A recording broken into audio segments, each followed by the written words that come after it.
Hey everybody. Alright, just gonna be about 1 more minute, maybe a little less. Be with you shortly.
Just as a reminder, before we get started, this channel is for educational or perhaps entertainment purposes only, whichever the law would prefer. It's always important to do your own research and come up with your own conclusions.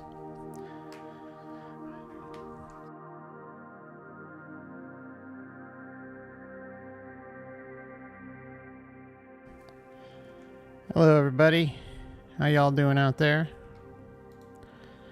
Good to see y'all. So we've got a Monday stream. Haven't been feeling so hot, so wasn't able to do a weekend stream the last couple weeks, with the exception of 2 Sundays ago we did the member stream, monthly member stream. But hope you're all doing well. Also wanted to send out a message, everybody. If you're not aware, I'm not sure, I don't know if we've discussed it or not. Dan ended up having to go back into the hospital about a week and a half ago. It was only for a day, but he went through it's incredible that this even happened, and I'm not going to expand on it much, but basically the doctor gave him medication that didn't, I'm trying to think of the word for it. What is it?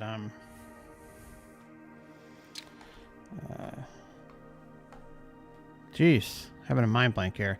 It was a medication that basically shouldn't have been taken with another medication, so counteractive or something like that. Anyways, could cause serious side effects, and that seems to be what happened. So he was in there for a day and has been kind of set back, but slowly making his way forward. I know when we spoke last, he was really making a good recovery, but seems like he's working his way up again, kind of based on what happened. So, but he'll talk more about that when he's up to it. So just wanted to put that out there, and please send Dan some kind intentions for healing. I know he'd appreciate it. Yeah, no, not an allergic reaction, but just the reaction. Like the meds that he was on, they basically should not have been prescribed when one was taking the other. Actually, it was a couple meds that interacted, that's it. So yeah, not good. But he's doing his best, and we look forward to having him back when he's ready. And I'm sure he'll be posting on his channel as well. Yeah, so let's just send out some good intentions for Dan. All right. So today, wanted to go over... Oh, you know what? Actually, one more thing. I find it incredible that not only did the doctor prescribe them when they shouldn't have. This is like a physician's assistant, so it wasn't, his doctor that did the surgery or anything. It was like a cardiac doctor, I guess, who mainly specializes in medications after surgery or maintenance of the heart in general. But I find it amazing that not only did the doctor prescribe medications with an interaction, but the pharmacist also dispersed the medications when there's interactions with them. So it went through 2 layers of things that shouldn't even have occurred. And I also found out that there's an app, and please guys, keep this in mind. Everyone should keep this in mind. There is an app. I don't know the name of it, but I'm sure with a few searches you can find it easily. But I heard that there's an app where you can put in any medications that you may be on and see if there is an interaction,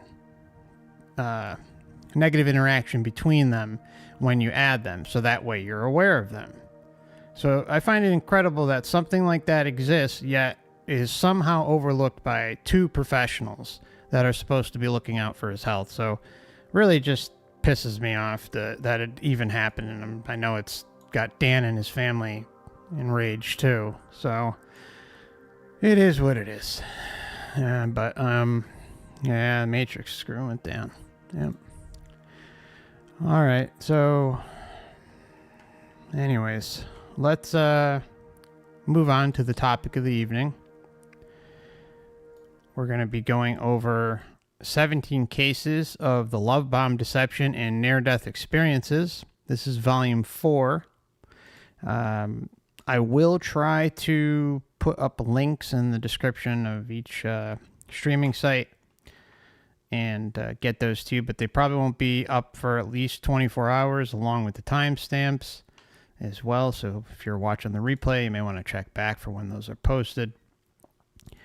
So before we start into the actual going over these, I think it's important to say, I mean, I know videos like this are more likely to get the newer viewers, or maybe just random near-death, those just looking at, the face value of near-death experiences and how they're presented.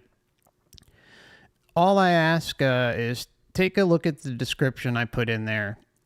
Just give it some consideration that perhaps everything isn't as advertised. Not that the experiences themselves are false, because they're 100% happening.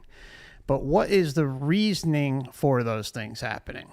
And I kind of talk about how, on this channel, I try to talk about how it's important to think bigger. As most of us know, most of us kind of looking into this type of topic, whether you're looking at it from an angle of, either way, when you're looking at it, you're most likely aware already that you are a true essence eternal being. Okay. So with that in mind, that's why I always bring up the thought of, hey, we've got to think bigger.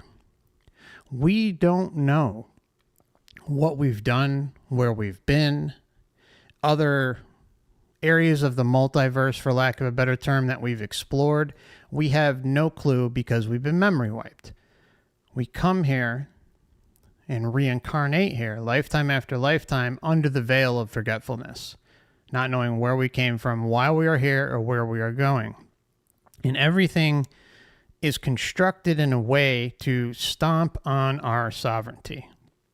And so I'm just talking about on this channel and presenting the data points that perhaps it's better to take the sovereign path through detachment, non-interference, liberation to our own self-created realm, so that we're protecting ourselves and just seeing what happens. Instead of just going through the motions, going down the tunnel into the light, into the life review, and talking with deceased loved ones on our deathbed or at the light or on the way to the light, all these things. I think all of those are attachments designed to keep us in the cycle of death and rebirth, and also inside of the astral realms that are linked to the overall system at play. So that's Earth, astral realms, we call it the overall matrix system, but whatever terminology you want to use for it, it doesn't matter. I think the point is thinking bigger and not just buying everything hook, line, and sinker is important. Again, not that the near-death experiences themselves are not accurate and not happening, because they surely are. It's what is being told to us should really have heavy discernment applied to it, because it is linked to this system, Earth. These two systems are adjacent and work in unison with one another. One is seen, one is unseen. And one can only be seen once you either have a traumatic experience or die. So again, think bigger, think outside the box, think way beyond just like the everyday types of things that we are used to thinking and considering, which is limiting us. I'm not saying I have all the answers by any means. I never have. But after many years of looking at all this stuff, I think there's only one answer, and that is detachment. This is all at the time of death, leading up to and at the time of death. Detachment, sovereignty, non-interference, which is basically protecting yourself with a shield of intention, and obviously using that intention for liberation to a realm outside of this entire system. That realm is of your own creation. And I think that's the important part. And then just see what happens. I can't tell you what happens beyond that point. I don't know. But I think it's safer for us to do something like that, because then we are in control. And if everything we talk about here is wrong and there is no deception, even though there's a lot of evidence for it, then you can always go to the tunnel and go to the light. Because remember, the light is so forgiving. It loves us. It cares about us. It doesn't judge us according to them. So if all this is true, even though it's responsible, and it says it's all loving, even though it's responsible for this experience here on Earth and allows the type of, horrible atrocities to continue to occur, just the poorly designed meat suit in and of itself of the human body, okay, says a lot about how loving this so-called being, God, source, creator, this phony system that seems to be peddling a certain narrative to all of us. Now, that some of that wording may be strong, but I talk about it because I really care about liberation, and I think it's the most important thing that everybody should be talking about. Avoiding that cycle of reincarnation and asking the big questions about why are things so screwed up here, and how can there be such a completely polar opposite narrative being spun in the afterlife about love, about everything's about love. And it's not about judgment, but apparently there's all these experiencers saying that, yeah, they weren't judging it, but there is a literal mechanism in place that facilitates that way of thinking over and over and over again. And then we can go into karma sending judgment, right? And that is a catalyst for reincarnation. Well, you didn't do it well enough. Well, or you did this. And so there may be, your next lifetime may be, a cakewalk, or it may be a shit show of tremendous suffering. But either way, you're coming back here with the meat suit because of the belief that is held based on a system that's telling you how to think. And those things are learned here while on Earth. Let's not forget that. There are all sorts of narratives being spun here that are sitting in the back of your subconscious or conscious mind, and it is going to play itself out at the time of death. Or if you have something like a near-death experience, or some sort of trauma-based experience where you just go outside the body, these things can become more present. You can be more aware of them. And those types of experiences are, especially near-death experiences, along with many others, are customized to the individual. So I think it's important to ask, why is that customization there? Why is it? I talk about it being the continuity of familiarity. Even the surroundings sometimes in the astral realm are very similar to what we would see here on Earth. And these are places that individuals can go and visit, and there is some sort of consistency to how they look. So these are actual places that are of sometimes very familiar, of things that you can compare to what would be seen on Earth. And then the customization in general about the experience, about what your belief system. So whatever your belief system is, all the leading NDE researchers know this. They talk about it. It's published many times that the experience you have in a near-death experience is customized to the individual. Shared death experiences also talk about this, where a family member will see their deceased family member or friend and be there alongside them while they're leaving this world, while they're moving on. And it's a customized experience, but usually with a shared death experience, it's more based around the one who is dying, okay? But there is an outside observer witnessing it all, or helping them get down the tunnel into the light for whatever purpose or reason that may be. Perhaps the system is uncomfortable with throwing granny or grandpa or mom or dad or the dog or the cat or somebody to come and get them at the time of death with deathbed premonitions, visions, visitations. I don't know, but they happen, and they're really incredible thing to research in and of themselves. But the customization is a big red flag, in my opinion, along with everything else we talked about just throughout this intro. So I hope that anyone who may be coming across this video gives it some serious consideration. Don't look at this topic as negative. It's supposed to be self-empowering and provide the outlet for liberation through you and you alone, your own intention. I just think an important part of all this is getting to that firm inner knowing where you are comfortable, unrelentingly comfortable with the sovereign path, so that your intention cannot be skewed. The what if factor doesn't exist. Well, what if this and what if that? You can't doubt yourself. Be firm in your intention. Know that you are going to liberate yourself from the cycle of birth, death, rebirth, and whatever the heck else may be going on in this system that we have no clue at all about any of it, because we've been memory wiped. Okay. Anyways, that's the intro rant. I appreciate you hanging there. I know many of you are already familiar with a lot of this, but trying to kind of spread the word, and maybe some new individuals will come and connect with what's being discussed there. But please don't take it as negative. I may get a little fired up here and there when I talk about these things, but that's because I feel very strongly about the injustices that are occurring here. And I feel the deception is so obvious at this point that it's really coming from the heart.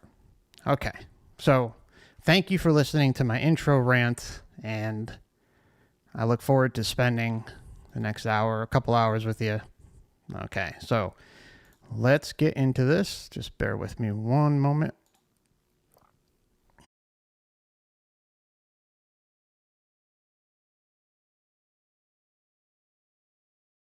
Just getting the video queued up. I guess I moved it to a different folder. I should have had that ready, but I didn't, of course. Okay, here we go. Thank you for your patience. So I've loved deeply here. I know what that love is, and it's the most powerful force on earth. The love over there is a pure love, and it doesn't mean that you can't have pure love here. Like I said, it's very difficult, some of the concepts. The love of a husband or a wife or a child, or seeing the birth of your child, and you think that it's such bliss or it's not going to get better. It's 100 times better. It's, I think, a love that I can't explain, but you would have to experience it, and I didn't expect that. So all you people that are watching that think it's the product of your brain, how do you explain that? How do you explain to me, because I know love here and I know love there. Every cell, every part of you that makes you who you are is bathed in this pure bliss of safety and security and love, and that you never want to leave. Okay. Safety, security, and you never want to leave. Doesn't that sound so incredibly powerful that it's easy to see how it could be a potential manipulation tool? Just saying. Just hear what she says. The way they all describe it this way. You're going to hear this over and over and over again. You're even going to hear the comparison we talk about regularly about pregnancy and how that should be like the pinnacle moment, at least for most women, and how it doesn't compare. The birth of a child, pick the most loving moment imaginable. You on earth, you cannot compare it to what is experienced at the light. Pure bliss of safety and security and love, and that you never want to leave. This is why when some people are given the choice, they say, I'm not coming back. If you listen to near-death stories, I was given a choice and there's no way I'm going back there. To be here is hard. You know, this isn't heaven. This is a working planet. So you have to come to a it's a slave planet. It's a slave planet. Belief system, how that fits or assimilates. How do you assimilate suffering in this? Some people call it a school, a hospital, a working planet, whatever you call this. This is not that. A luge farm. And what you bring there is what you're able to work through and work out in your own heart. You bring your heart there. You bring the essence of your heart and love there. But I kept thinking, oh, it's going too fast. I can't really see. It was almost like I was watching a PowerPoint slideshow that was just going too quickly, and you want to tell the speaker, hey, slow down, I want to take notes. But I received the message that it really was not about the events. The important message was to watch how those events affected the souls. And I started focusing on the orbs of light and the souls, and the message was given to me that nothing could harm the souls. No matter what these events were, that the soul remained immortal and intact. And I was shown a lot of things. I mean, births, deaths, and some pretty frightening images, conflict, war, people who had been traumatized in different ways.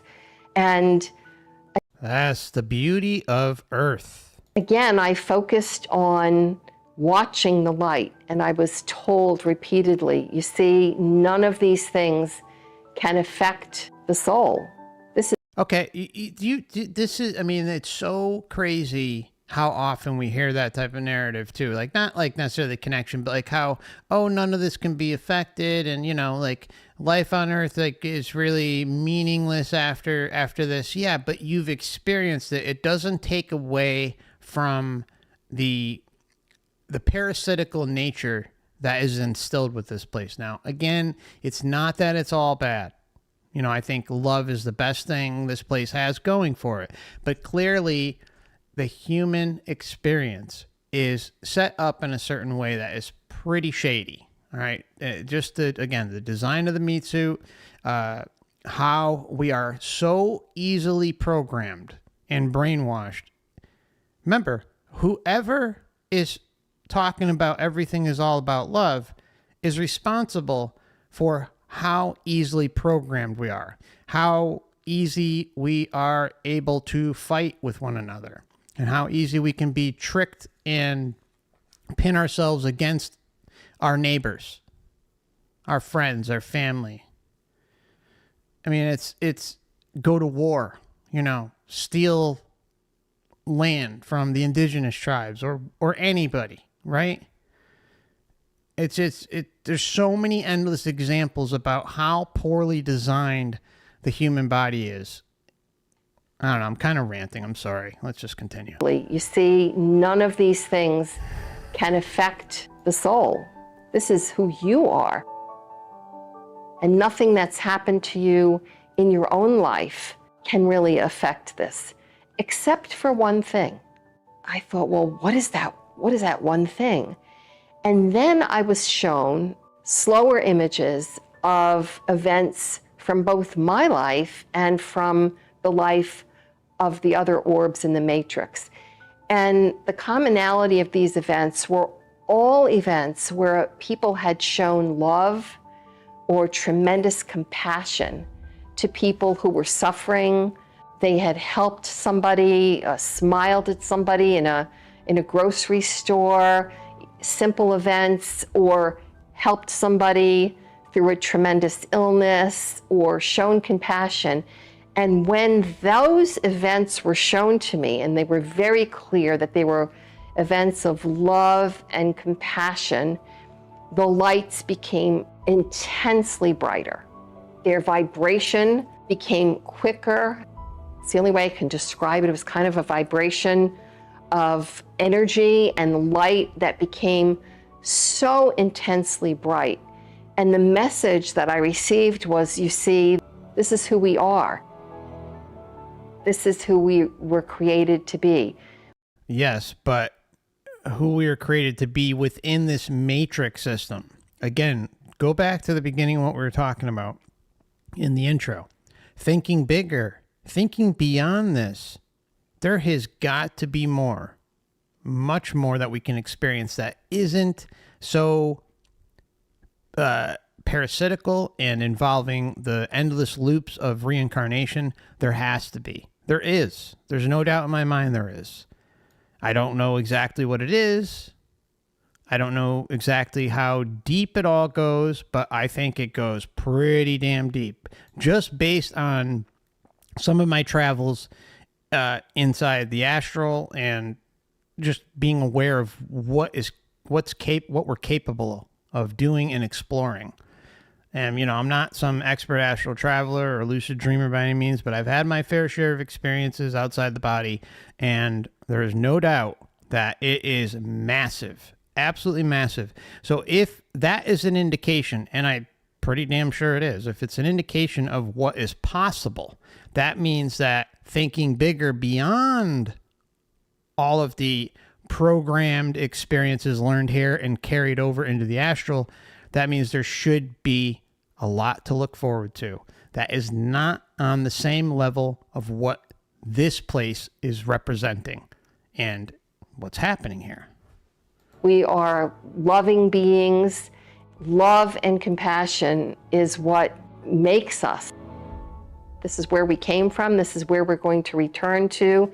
And this is really all that matters. This is really all that can impact the soul. And I remember just taking that message in and just feeling just so so warmed and overwhelmed with that amount of love that I was witnessing and feeling. And I can only describe it as an unearthly love. It was nothing like any love I had experienced. The closest I can describe it, really, and it doesn't even come close, was really remembering when my first child was born and holding him and just locking eyes with him, feeling a love overtake me that I really had never felt for anybody before, and knowing that we would be connected forever on a spiritual level. That's the closest I can come, but it really doesn't even describe it. And it really doesn't even describe it. See, this is the type of thing I've talked about 1,000 times, pointed out many times. Comparing it again, the pinnacle loving moment in her life here on Earth doesn't even describe it when you're putting it up against the light. The light is a literal euphoric love bomb drug that hits us, hypnotizes us, keeps us completely enamored in that state and susceptible to us putting our intention out there to continue in the charade that it is trying to pawn off on everybody. It's a flat out scam. We just have to realize the mechanics of the scam, and through the data patterns, and they're endless patterns that crisscross with one another through a number of different experience or topics. And that's the beauty of incarnating in this specific time period, that we have access to all this information. But yeah. On a spiritual level, that's the closest I can come, but it really doesn't even describe it. And it was just so wonderful. I thought, well, you know what? I really never, ever want to leave this place. I want to be here. I'm home. I know that this is where I came from, and now I'm back here, and there's nothing that's ever going to get me to leave here. And even though he was not moving his mouth when he talked with me, I could hear the sound of his voice in my inner ear. I know what he sounded like. So it was a mental transmission, and yet I could hear what he sounded like. For a long, long time, I could remember the sound of his voice. And I said to him again then, everything that has happened to me since I crossed over is so beautiful. Everything is so perfect. What about my sins? So perfect. And he said, there are no sins, not the way you think of them on earth. He said, the only thing that has any meaning here is what you think. And then he asked me a question. He said, what is in your heart? And in some incredible way that I don't understand at all, I was enabled to look deeply inside myself, really into the very core of me, into my essence. And I saw that what was there was love and nothing else. Unbelievable, isn't it? It's unbelievable. My core, it was love. This is exactly as Mr. Meatbag put. He says, love and compassion is what they use against us. 1,000,000,000%. It tugs at our heartstrings and abuses it. Manipulates, deceives based on that. How many times has humanity, whether it's in you as an individual or a small group or as the collective, have we come together and done things for the greater good? It happens, right? Depends on the situation, but it happens. And then how many times have we come together for the greater good? Like perhaps when we were falling for a lot of BS charities that are out there during horrible natural disasters. I could think of Haiti. That was one that I donated to a lot and got completely hoodwinked. And when you realized what you were the organization and how depraved they are, how they don't really help anybody or very minimal, just enough to skate by and keep, tons of the profits for advertising and whatever the heck else, and paying off their CEOs and all the big wigs in the charity. Anyways, I'm veering off. The point is those are examples here, like, and you could pick any of them where we can donate to an organization that's what's the other one? The tsunami. Remember the tsunami? A lot of the money for the tsunami, Haiti, New Orleans, the hurricane, all these things, right? The system says, call this number or text this number and donate X amount of dollars to, I'm not even going to talk about the charities because I've already gotten in trouble for that elsewhere for shitting on them. But anyways, the point is we're our heartstrings, our compassion, our kindness, our love for others and their well-being is taken advantage of. And it's no different on the other side. How many times we also heard, it's not judgment, it's not karma and all this stuff, but that's what it is. That's exactly the mechanism, the system at play that's being facilitated and relayed to the experiencer. We see it over and over and over again, but yet for some reason, when they come back, they're always telling us time and time and time again that they were judging themselves. But yet there is a clear, identifiable pattern and system that we can identify without any doubt that is making this type of thing happen. And this type of information also comes back and is shared with the world. And so that there's, a normalization of the system, an explanation for why things are screwed up or why things don't make sense, and that there is something better beyond all this. And there is. It's just not in this overall matrix system, including in the tunnel into the light. It's just beyond, it's superseding all that. Detaching, sovereignty, non-interference, liberating yourself through your own intention as a solo, on a solo journey as an individual, not through the need or desire to look outside yourself to something like a source, a God, a creator, a deity, a deceased loved one, a pet, all the attachments, music, property. I mean, there are so many endless attachments that we can get sucked into. I think about it all the time. I love music. Love it. I guarantee that was part of what got me back here. I love dogs. Guarantee that's some part of what got me back here. And just falling for and not questioning things deep enough in my most recent lifetimes. I think I was questioning things. I think we do eventually kind of build up inside of our essence and know we can't be fully memory wiped, but they do a damn good job at putting the governor, or as Dan says, OverWatchProject.com and OverWatchChannel, he says the reducing valve. But they can't fully contain it, and they know it. That's why they need things like religions. That's why they need things like these experiencers to come back and share their stories so that they keep the system going the way they want it. My core was perfect love, loving perfection. I had complete love and acceptance for everything. I saw my own gentleness, tenderness, harmlessness.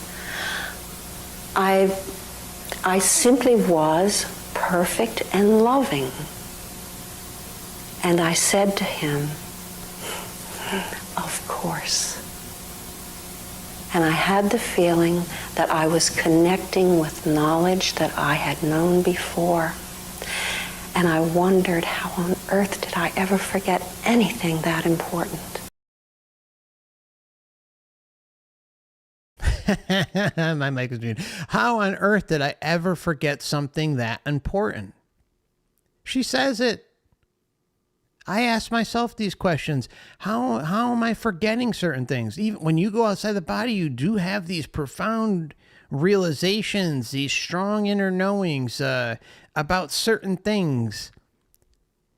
But it's incredible that how much us being memory wiped makes it puts all sorts of questions on the table. It literally is the nail in the coffin. I've said that so many times. The memory wipe is the nail in the coffin for all of this, my friends. How can I forget? How could I have forgotten all this information? I knew it. Yeah, well, then you come back to Earth and, you're going to get limited knowledge. You know how many people have experienced who have said, oh, they asked all the questions, the big questions, and and then they forgot, or they have like a very minimal knowledge here and there. Some of them will say, some of the entities that they'll be involved with will say, oh, well, if you're able to take this back, well, it's going to violate free will. Yeah, because they don't want all certain types of information coming back here. So that's why the memory wipe exists. It doesn't exist just when you get here. It exists with experiencers in a huge way. And if there is information being relayed that may seem important, it's skewed to a certain narrative so that when the information makes its way back to Earth and dispersed throughout the public, that it's basically it's in line with what the overall system wants as a narrative from the astral to here, because these two worlds do work in unison with one another. And I wondered, how on earth did I ever forget anything that important? I have known that. And then I said, can you tell me what everything is all about? The whole world, everything. And he said, yes. And he told me, and it took maybe 3 sentences at the most. It was so simple. I understood that immediately. I had total comprehension of what he was saying to me. And I remember again saying to him, of course. And it was that feeling again of reconnecting with knowledge that I had once had and wondering how on earth did I forget that. You came to Earth. That's really what it boils down to. You were tricked into reincarnating again. You bought into what they were selling, like we all have. We're all here. Again, I mean no ill will towards any experiencer. I have much compassion and empathy for each and every one of them, and I mean no harm. All I'm saying is we're all here. We all made it. We all were deceived. We all continued to probably have been here who knows how many lifetimes. And that's a question that is alarming in itself. Not something you should be scared of, because for most of us, this is our last time. But, the thought of how many, I know I've been here a number of times, at least 4, 5, but I think it's way more than that. At least some that I've been able to regress to. And they were pretty spread out time periods. I don't know. But, I'm not going to be taking any chances moving forward. And I sure as heck ain't going to be trusting anything pawning itself off as a liaison to this system. No.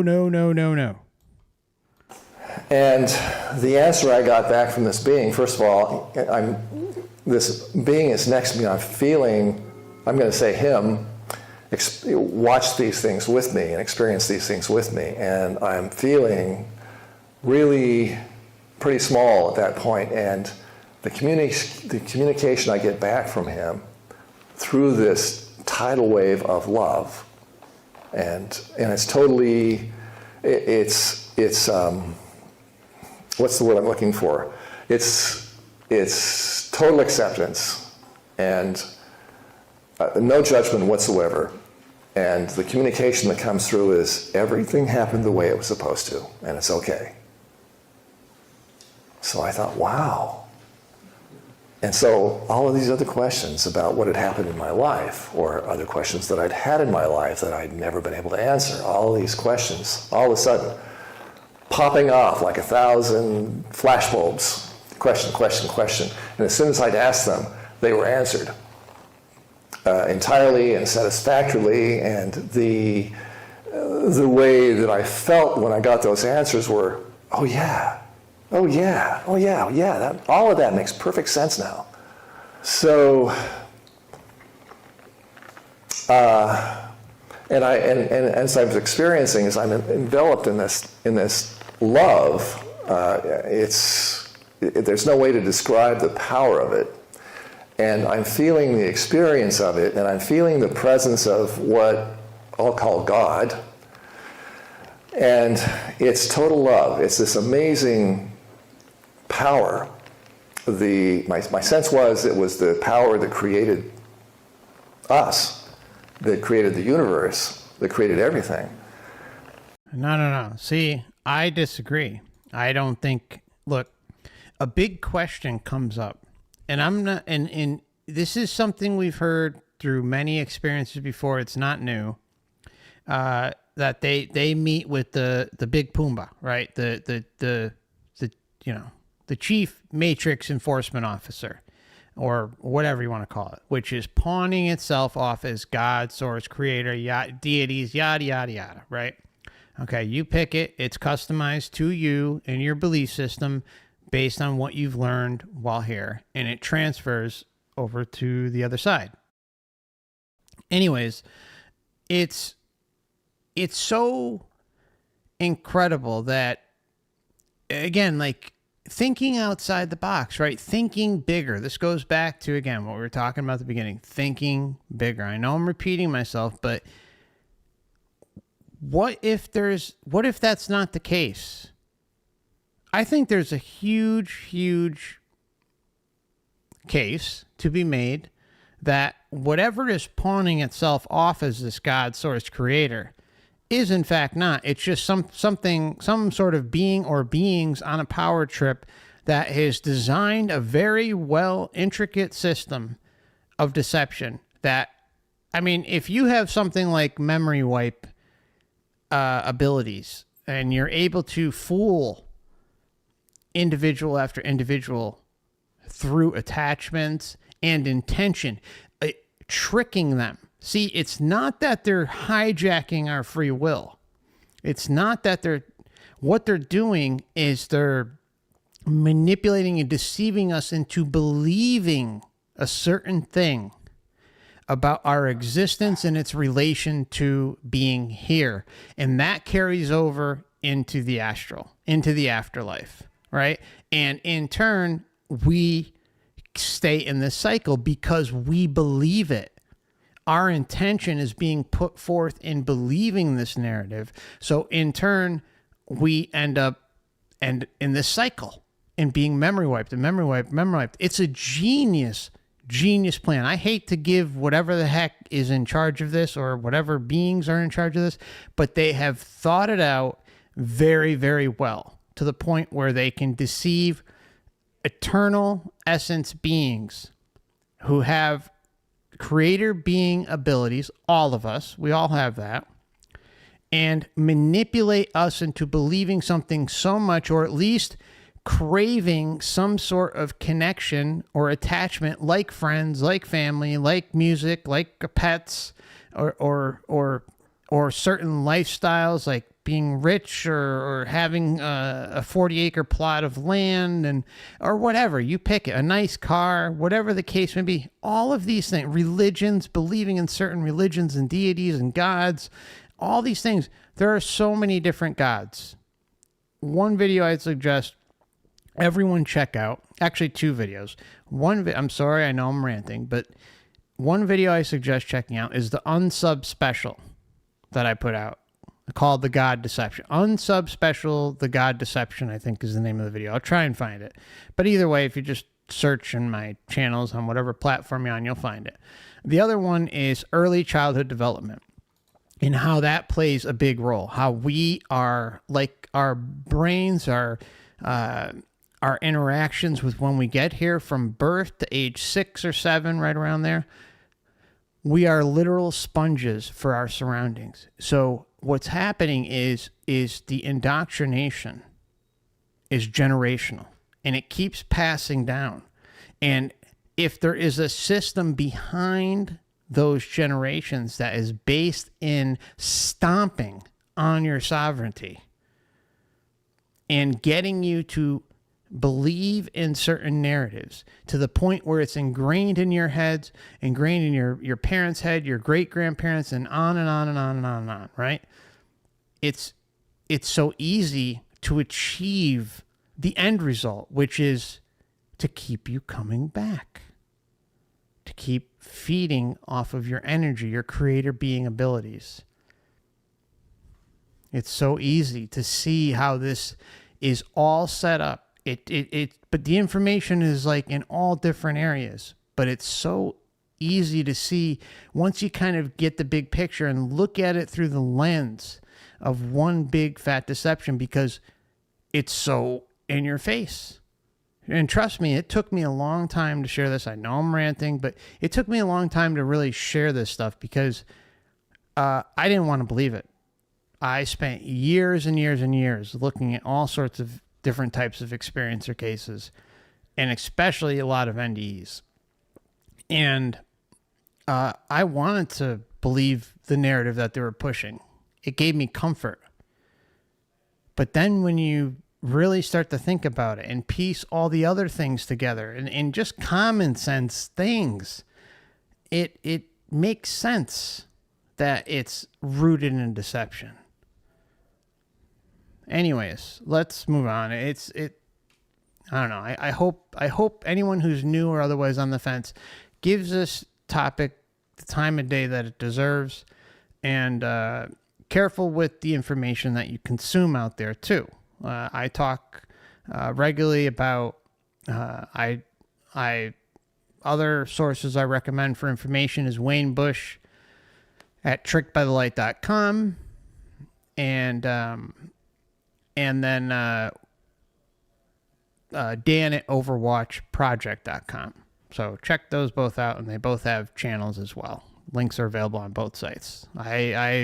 We've had a lot of deep discussions. You can find playlists for both of them if you're new or on the fence. Universe that created everything, and that we were part of that, and that God doesn't exist out there somewhere. We exist within the consciousness of God, of this, what we'll call God. As I left my body, I was still every bit of the person I am today. I had the same thoughts, the same feelings. All I was doing was leaving my body. And I have to tell you quite truthfully, I was very happy about that, because my body was causing me a lot of problems. It was dying, and I didn't want to die. I wanted to keep living. So when I left my body, it was really delightful to find that I was still present. And so I got into the tunnel without my body. I just left it. And I went to heaven. And when I got to heaven, it was absolutely wonderful. And I'm sure those of you who've been here before are used to hearing what heaven is like, and know that none of us really have any words to fully describe what it feels like. We just don't have the vocabulary here. But what I remember so clearly, and the best words I can use are, first of all, I say, think about the most wonderful or pleasurable experience that you've ever had in your entire life, and multiply that by infinity. It doesn't come close. It doesn't come close. It doesn't come close. It doesn't come close. Over and over and over again we hear it. That's the closest I can come to describing it. It doesn't come close. And I see John here nodding in agreement. It doesn't. But what it felt like, you're in a place of such total acceptance. You're at one with everything. There is love everywhere. You become part of the love and light.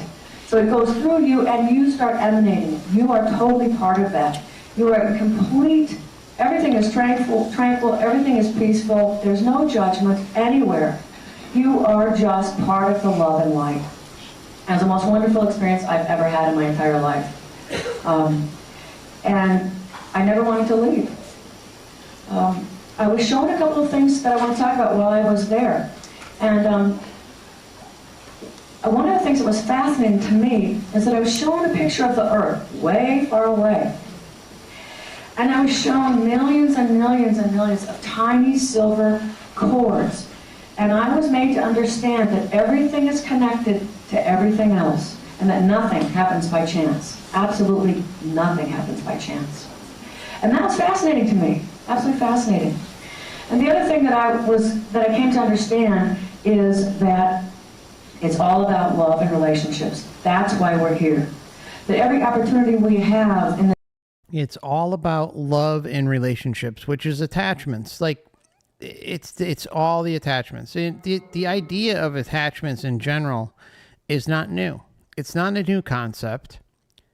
All my channel does, or Wayne, or Dan, all we do is expand upon the existing information that's there by showing it in a variety of different ways. Me more specifically is through experience or data. Okay. And Wayne has a more broad brush of just a wide array of information on his website. Highly recommend it. Dan has documented a lot of this and done an amazing job as well.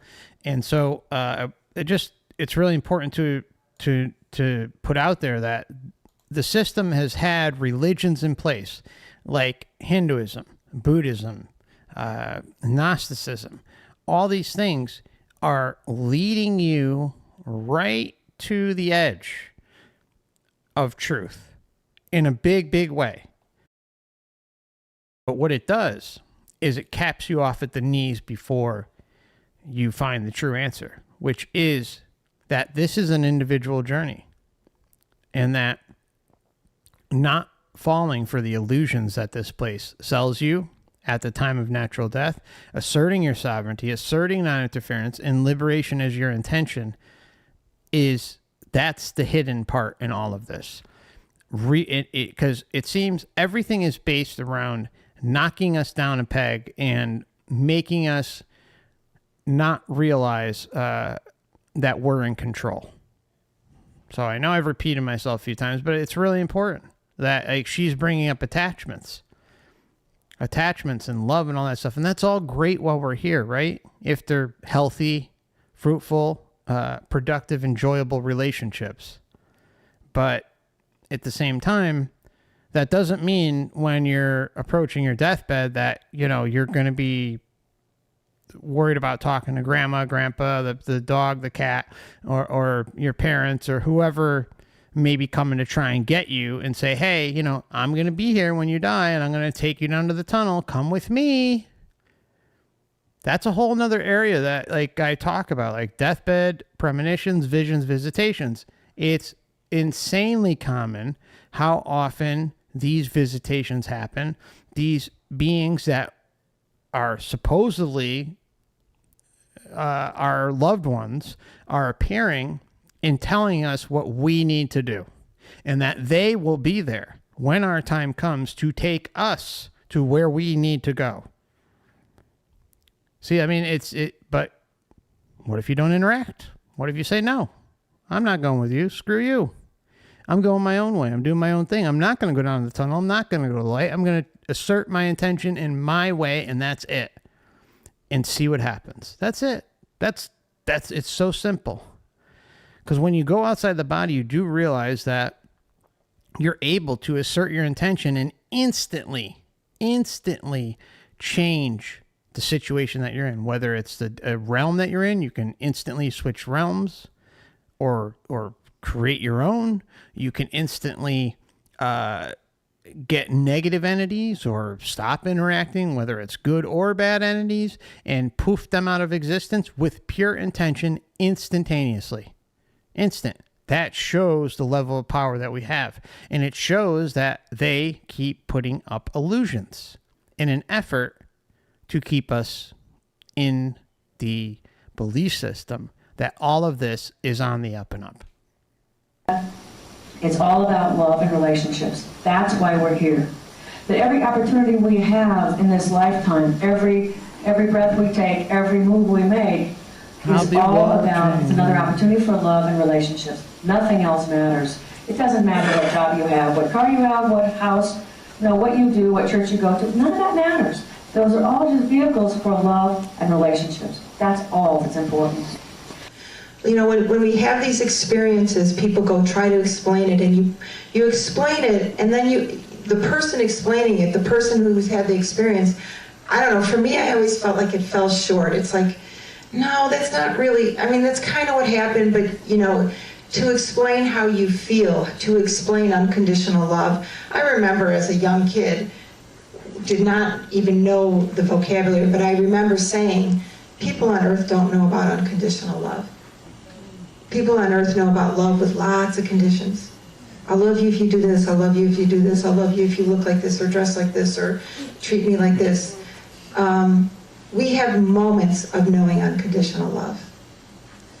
When a child is born, a wanted child is born, I think there's a moment of unconditional love when that child comes in and you look at them for the first time and you just go, you know, I feel like my heart is going to burst because I feel so much love for them. I also think when somebody dies, you can have that experience. And I think people have that experience of unconditional love when they're letting a loved one go, because that's unconditional. You know, there's a lot of reasons why you could say, stay here, don't leave me. And it takes unconditional love to say, I'm going to take a deep breath and say, it's okay to go. I'm going to let you go. That's unconditional love. The bottom line is we're eternal. We don't die when our body dies. So, what does this lead us to have to consider about ourselves?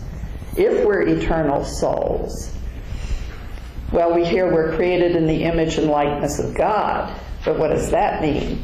It's a scary thought. I've come to believe for myself it has nothing to do with our physical appearance. It has to do with our soul that is within us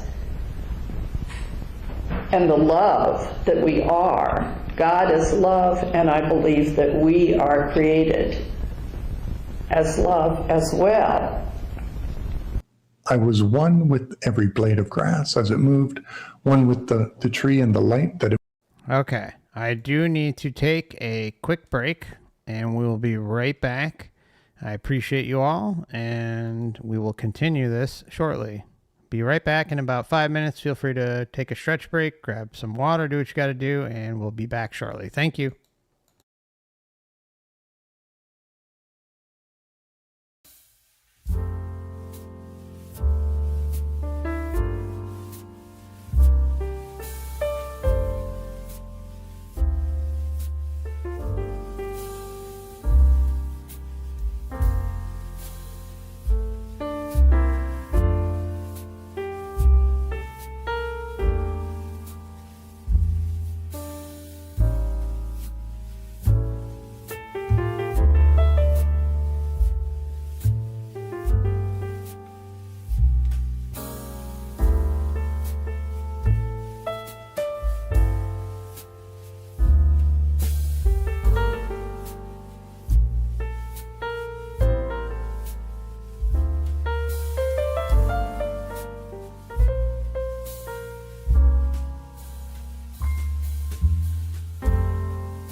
Just as a reminder, this channel is for educational or perhaps entertainment purposes only, whichever the law would prefer.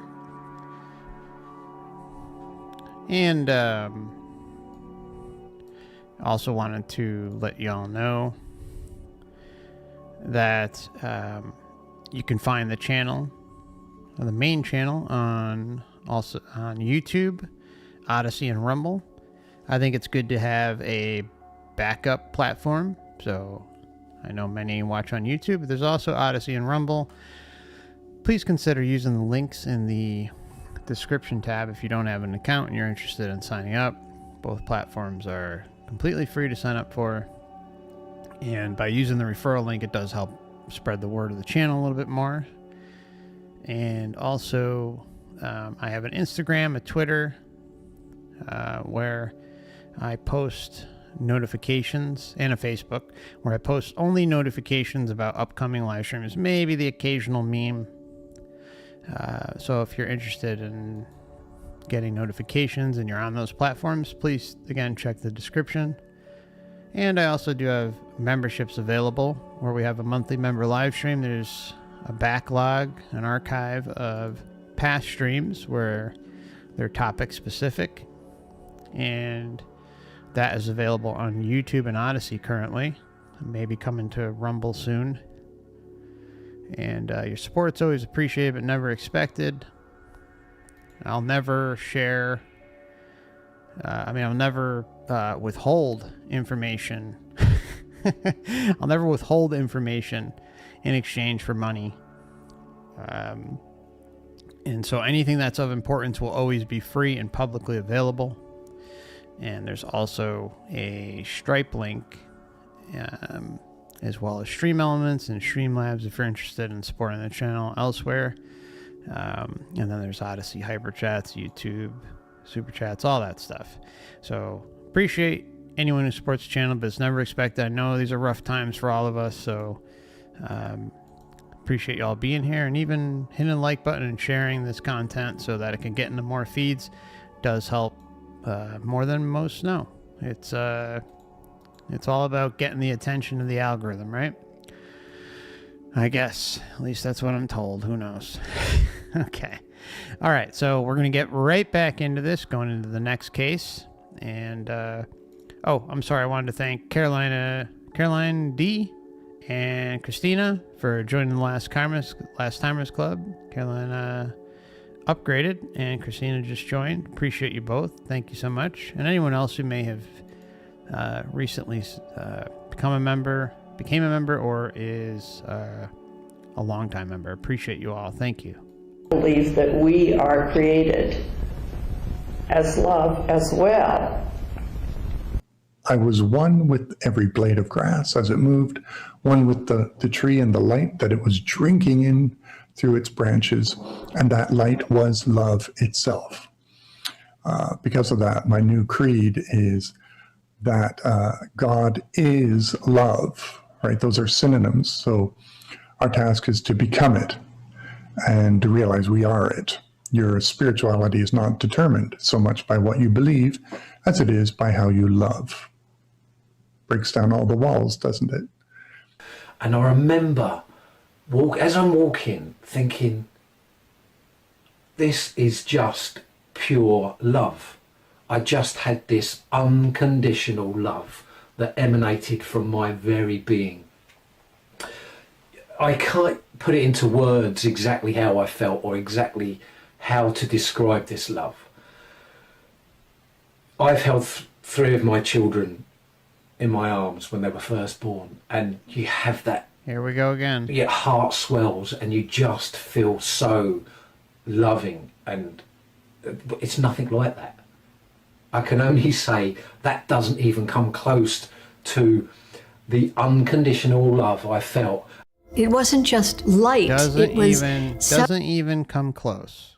Doesn't even come close. Sorry, I do have to pause in between some of these cases because they're coming rapid fire. But we keep seeing and hearing the same narratives. Substance and feeling, and it's all around me. It's all I can see, all I can feel, all I can experience. And I don't have words for it. How do you describe unconditional love? I don't know how to describe it. All I know is I have never felt so cared about, adored, cherished, safe. Anything you'd ever wished for to have in the world in that moment is what I felt. Satisfied beyond my wildest dream. The faster I shot toward this light, the more my heart opened. And as my heart opened, I experienced infinite love. So the more I went towards this light, the more love, the more I opened up to this love. Infinite love.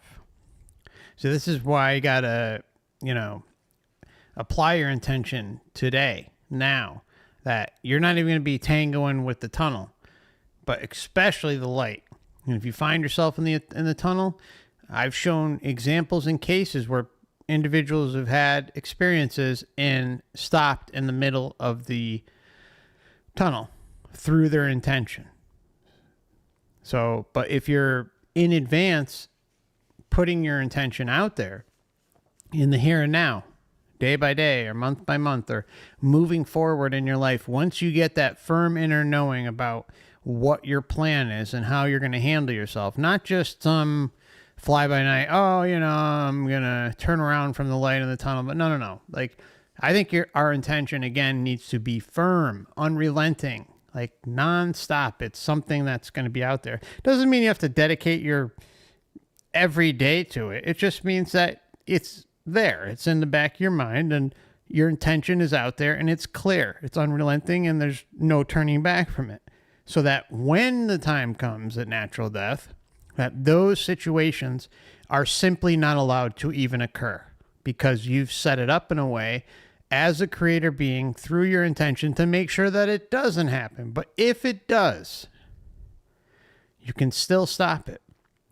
Just don't go to the light, because as you get closer and closer to the light, it becomes more and more appealing and irresistible. Like the heroin dealer giving out free samples on the side of the corner of the street and hoping that you'll take them so that you come back after you get that big rush or whatever drug they may be selling, so that you get addicted and then eventually end up a customer for life. It's no different. It's the same concept. Experience infinite love. Infinite love. It's no words to describe the love. With the love, there was an infinite ecstasy associated with the love. It was a complete love. It was not physical, it was electrical, but it was completely unified. The love and the ecstasy was unified. I like how he uses the term electrical. It's an interesting term, right? It's a frequency. It's completely unified. The love and the ecstasy was unified. People, when they fall in love and when they make love, there's a ceiling from the floor to the ceiling. You love your significant other, and you make love and all that. There's a ceiling. It's finite. In this sphere, in this realm, there was no limits. There was no limits. So therefore, the heart completely opened up, and then the spiritual aspect, the soul aspect, the higher self aspect of us went straight to that light. What was left behind was nothingness, completely nothingness. All I could see was light. I didn't see any things, nothing at all. Also, nothing but darkness and light. Within the light, there was intelligence. And within the intelligence, there were sentient beings within the light. And again, I didn't... Now, see, I find it interesting that he uses the term sentient beings. Something we've talked about fairly regularly. The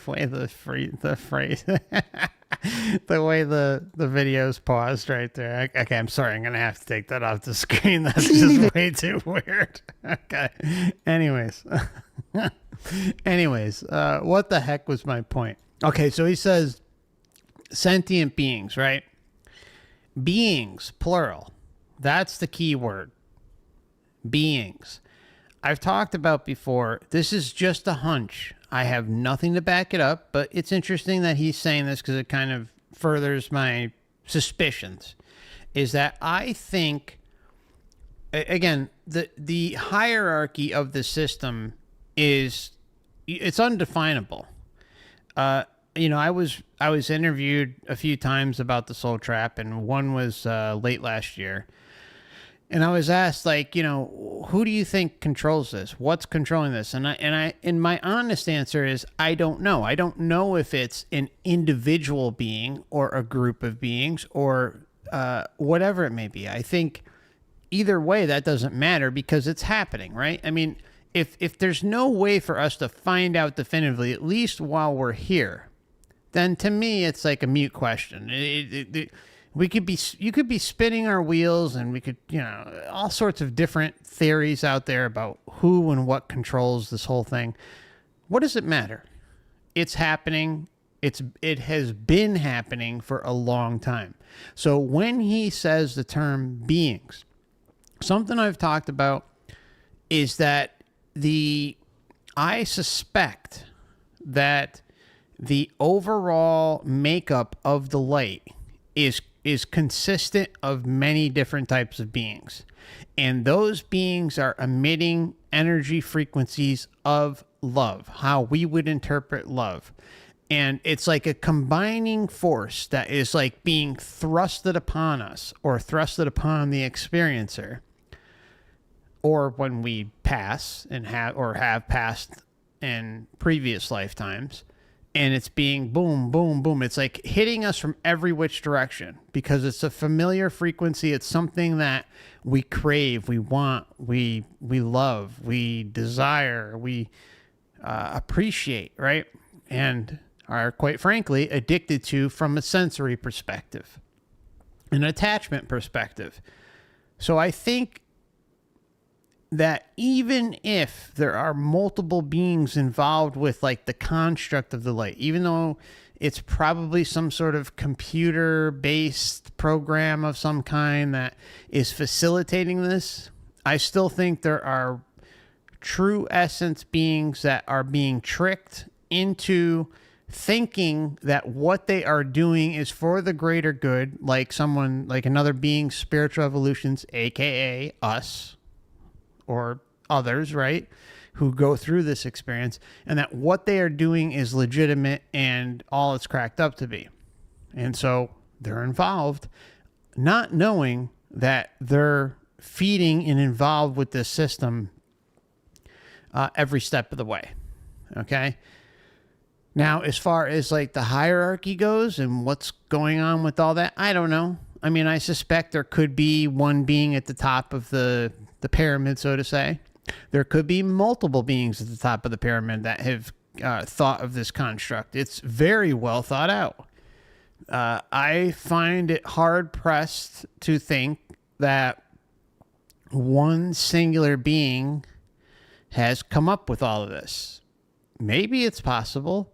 I mean, we are all creator beings, and once you leave the body, there's incredible possibilities. So it is possible that one being did conceive all of this for whatever reason. But what it is exactly, I don't know. I think there could be a being or beings at the top, or there could be a group of beings kind of at like a level below that like truly enjoy suffering, truly enjoy whatever the fruits of having this whole system set up is or are. And I personally think that that's hijacking of our creator being abilities, of our energy, of, for lack of a better term, loosh, as Robert Monroe from the Monroe Institute has put in his second book, Far Journeys. If you haven't checked that out, give it a read. And what he talks about isn't even new. It's something that's been discussed by others too, in their own ways, different terminology, but same concept. Anyways, let's move on. Sorry. I want to thank Case for very kind membership. Appreciate you. Great to have you. Thank you so much, my friend. at all except for the light. Within the intelligence, there were sentient beings within the light. And again, I didn't see anything at all except for the light. The sentient beings I know because they are associated with my studies. I won't give any names or anything like that, but I know. If I was a Christian, I would call the light Jesus. If I was a Buddhist, I would call the light Buddha. If I was a Hindu, it would be Krishna, whatever it was. See, that's so important right there. So important. And I'm sorry for stopping it again, but it's important because what he's describing is how things are customized to the individual. If I was this, it would be that, and et cetera, et cetera. This is exactly how it plays itself out. Exactly. And all of the top researchers in the NDE field agree with that. It's not like something that I'm just spitting out and saying, hey, believe me. No, it's the experience is customized to the individual based on the belief system. It's a fact. It's just how this whole thing works. I would call the light Jesus. If I was a Buddhist, I would call the light Buddha. If I was a Hindu, it would be Krishna, whatever it was. The light becomes what we believe, what we associate with. And that's immaterial. It doesn't make any difference what we call the light. So isn't that a red flag? Seriously, my friends, isn't that a red flag in and of itself? The light becomes what we believe. If that's not a red flag and like completely, inconceivable that it could be a deception, then I don't know what else to say. If something is able to, and this is another important point, is that every single moment of every single day from cradle to grave is recorded. And we have evidence of that in the life review. The life review proves to us that these things are happening and that there is something exterior to ourselves taking a firm second by second, minute by minute, hour by hour, day by day accounting of what we are doing in our life from cradle to grave. And then that is played in full or in large portions at the time of our death, or if you have a near-death experience, okay? And it's ammo, right? It's ammo. And you can, they'll often say like, oh, well, I wasn't judging myself, but there is, again, a system set up in a specific way where someone is living their life as, like, so say you pushed your brother or your sister and they fell to the ground, maybe they, skinned their knee or something, right? You did something shitty as a kid, right? Well, that's going to be played, but you're going to experience it through your brother or sister as if you were the victim of the misdoing, right? And so you would fall, you'd have the experience, you'd have great, like it would just, it's going to connect with you, right? So there's a whole system set up in that way to have you relive something negative that you have done to somebody else, which, look, we're not all angels, right? We all done messed up things to varying degrees, right? At some point in our lives. But it's interesting that a system that is putting and capable of having all of this information, all this data, and bouncing it back on us through some sort of mechanism that we have no clue about and is literally drugging us to the point where we are unable to make a rational decision as a creator being, and so our intention ends up being skewed and manipulated as a result of that. Well, something's wrong with that picture. Something's wrong with that picture. Just saying. I mean, in the whole belief system thing, how it has everything aligned perfectly, how it can mold itself perfectly to what you believe and in turn spit it out is a red flag, to say the least, on top of a few more red flags. What we associate with. And that's immaterial. It doesn't make any difference what we call a light, because it's love. So I just felt this unbelievable love, unconditional acceptance, love. No matter what I'd done, who I was, where I'd been, there was just this incredible love. And I could feel all these beings around him, angelic beings, just beaming love. I've never felt love like that in my life before.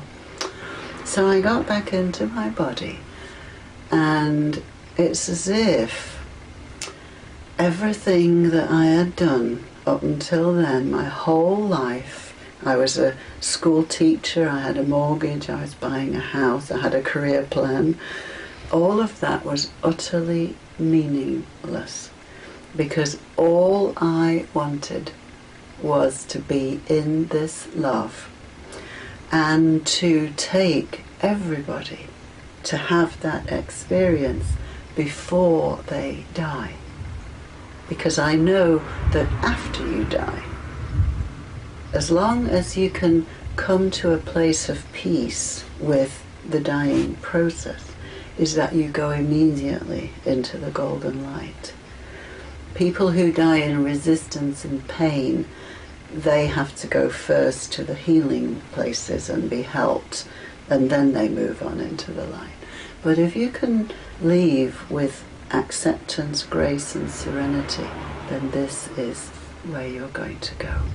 So that really is my mission now, is that I seek in my life to help others to experience that feeling while they're still alive, because it completely changed my life. Completely changed her life. Now, it was very surprising to me being a Hindu, how could the angels showed up? And when I told my wife's first reaction was, what happened to the thousands of Indian gods and goddesses? None of them showed up.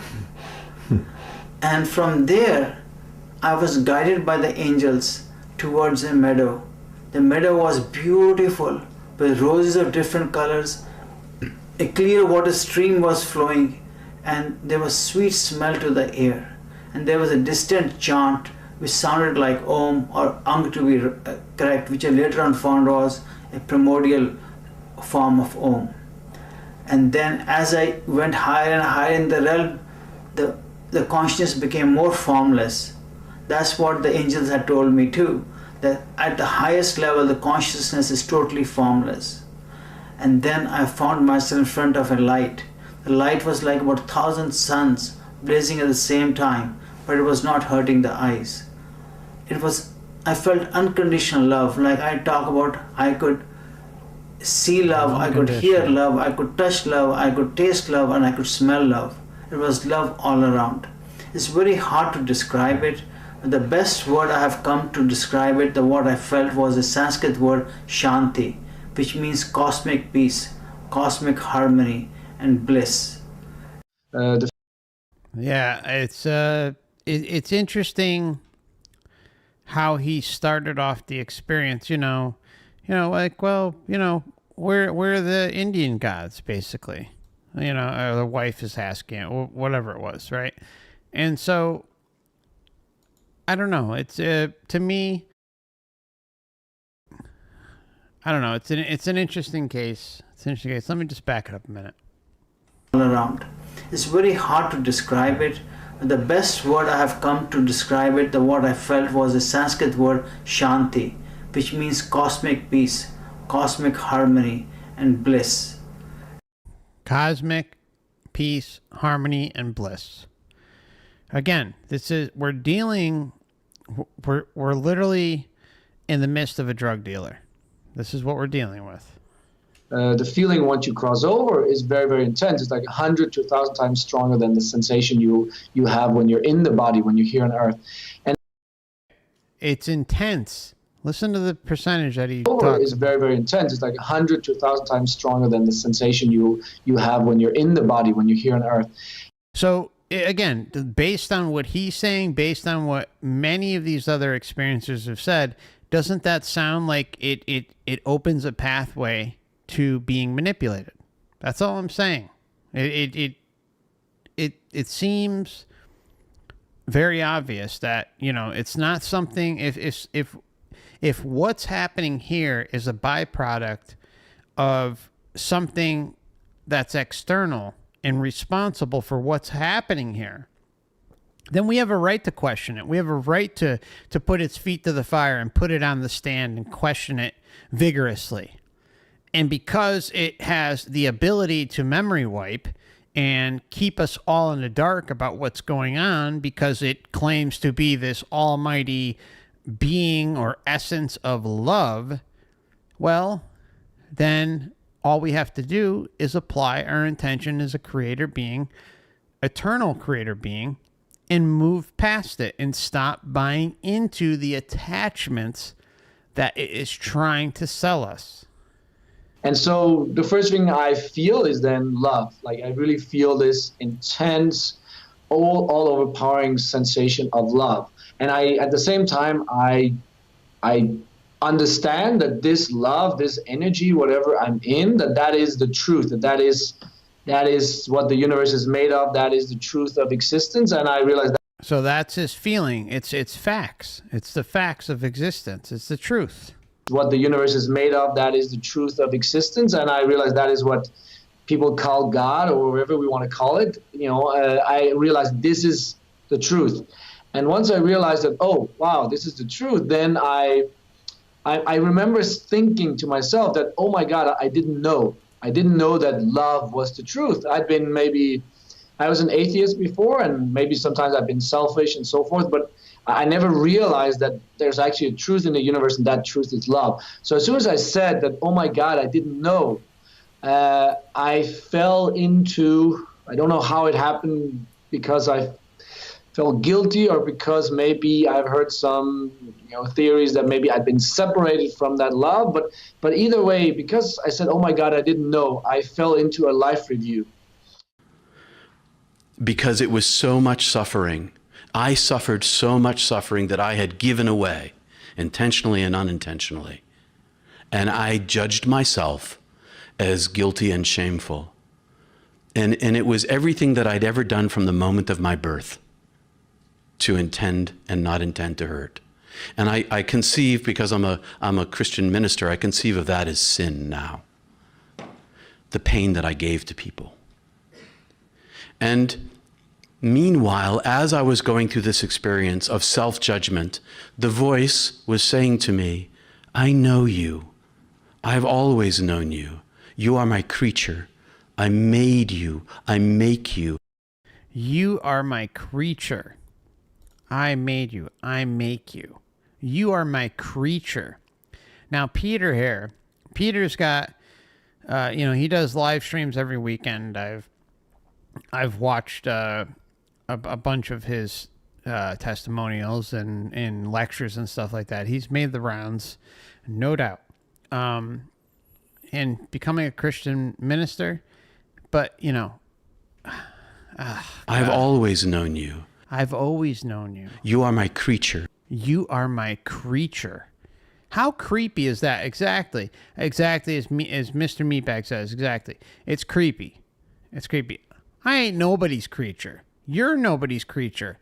What kind of slave mentality is that? See, like this is I think Peter is a really, really nice guy. And I hold no ill will towards him as an individual. But he's been hoodwinked, all right? You are my creature. You are my creature. What's wrong with that picture? Does that not involve a slave mentality? I don't know what else gives a clearer picture than that.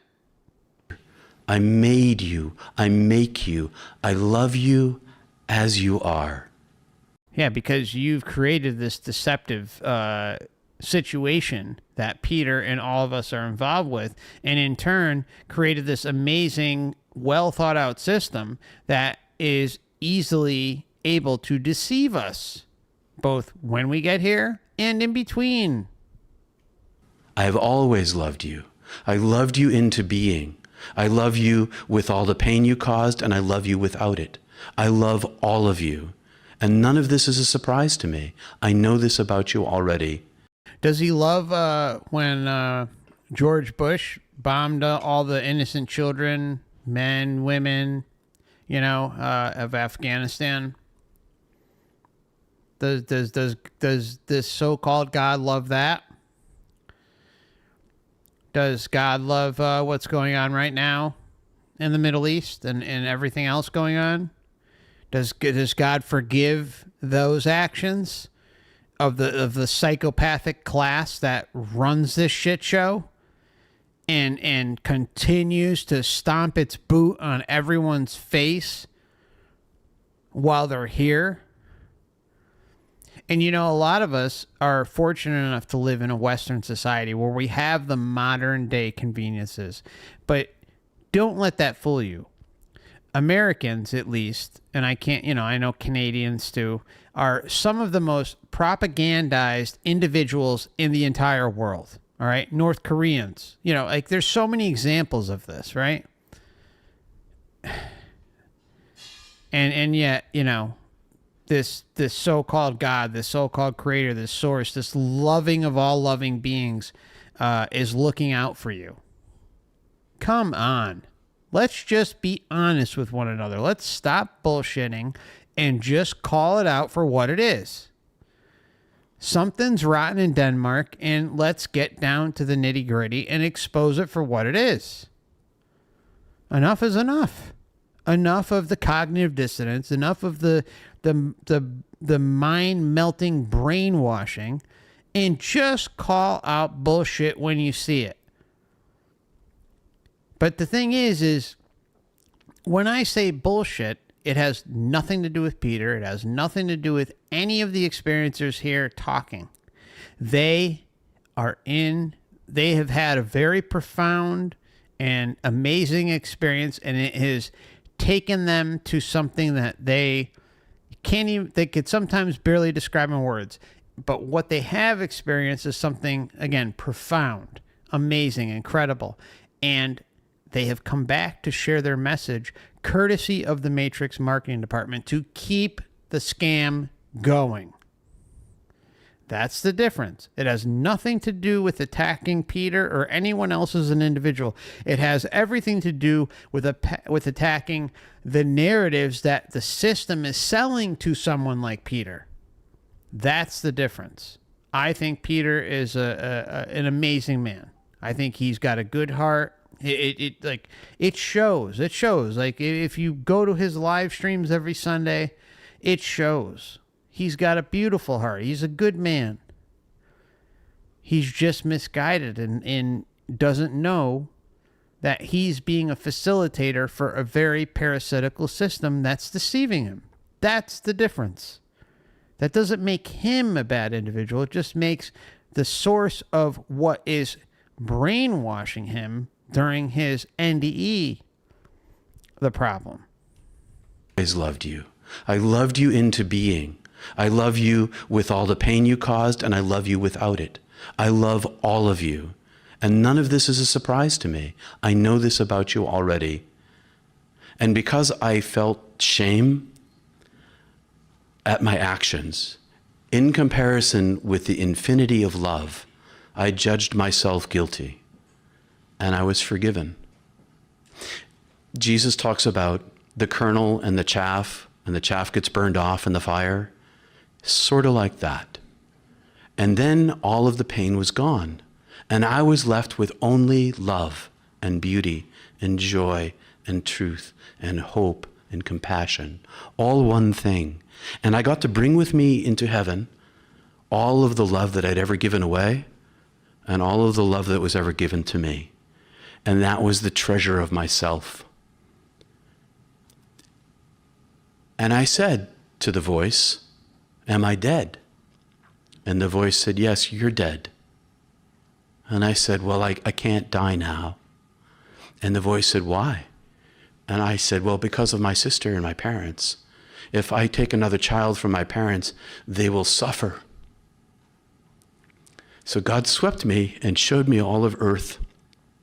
And in showing me all of earth, I saw that the length of my life was the wink of an eye. And timelessness, time has no meaning. And I saw every human being on earth individualized. And I saw them loved in the same way that I was loved in heaven. And God said to me, in the way that I love you now, you know that I've always loved you. You know that I've always loved you. You know. It's just a foregone conclusion, yet it is responsible for what happens here, the atrocities that happen here. But it's always loved us. Again, what about the poor child in the slums of India or North Korea or wherever, right? Doesn't matter where. There's so many examples that we can put forward. And having modern day conveniences sometimes washes away the realization about what's really going on out there. And the what could occur with humanity. But that doesn't make it, acceptable or forgivable. It just means that it's time for us to just call it out for what it is. That's all. And it was self-evident to me that God's love is the size of the cosmos, the billions and billions of years that the universe has existed. And the greatest love I'd ever experienced in my life was a speck of dust in comparison. The immensity and infinite love of God is unbelievably overwhelming. And that's the love I'd always been loved with. It's overwhelming. And I knew that to be true. And I knew that every single human being was loved in the same way. But the difference between the human beings and me was that they couldn't see. They were still in the world with a veil, not knowing the immensity of love. Couldn't. And who is responsible for that? What is responsible for that? Not you, not I. It's whatever created the monstrosity of this whole system. It has nothing to do with us. And if there's a degree of separation that is somehow capable of excusing what goes on here in a massive way, not a small way, in a massive way, something is seriously wrong with that picture. Again, I try not to be negative. I really do. But I'm going to call bullshit out when I see it in relation to the system. Not Peter, not any of these other experiencers, but the narrative that continues to be pushed in experiencer cases that are brought back to us and publicized and pushed on the public. It's common sense to question anything in life. Why is it just not common sense to question what's going on in the afterlife, in the narratives that are being pushed there, and that, the light is a literal drug dealer trying to get us high on its own supply and keep us in this never-ending cycle of birth, death, rebirth, rinse and repeat. Know it, not built into the structure, but still loved nonetheless. And God showed me my parents in particular. And I could see their faces and I could see their suffering. And God said to me, all will be well with them, because all has always been well, and all will be well, and all is well, because I love them.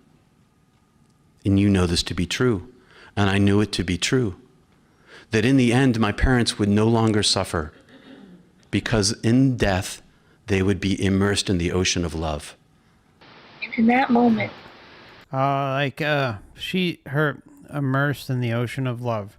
So you even have kind of like the water symbolism there, like, kind of crypto style, and I'm not saying he knows that he's doing that, but it's interesting to hear the connections to water, which we discuss all the time in this channel, how water is a big symbolic reference in relation to the rebirth process and the memory wipe. And this next NDE, it's heartbreaking. She's a sweetheart. She's just trying to share what she experienced. And, my heart broke when I first ran across her experience. But here, just listen, hear her out. I think, she's just, you can tell how affected she was by the experience. The way she reacts, my friends, is an indication of how powerful these experiences are. This is a complete representation of how powerful the experience is. And when they come back, she's reliving it as she tells it. Just listen. A beam of pure white came out of the sky and came down and touched me on my shoulder. I was so filled with love. It's impossible to describe how much love there was in that moment. All the love of the world. It filled my whole entire body. Every cell of my body was completely infused with this love. It was the love of a parent for their precious child. And in the same moment, I recognized that I always knew this, that this truth was always there for me. And I was remembering, and not just learning something new, I was remembering I am part of this love. I am God, and God is me. It doesn't really convey the truth to say the words. It doesn't come close to.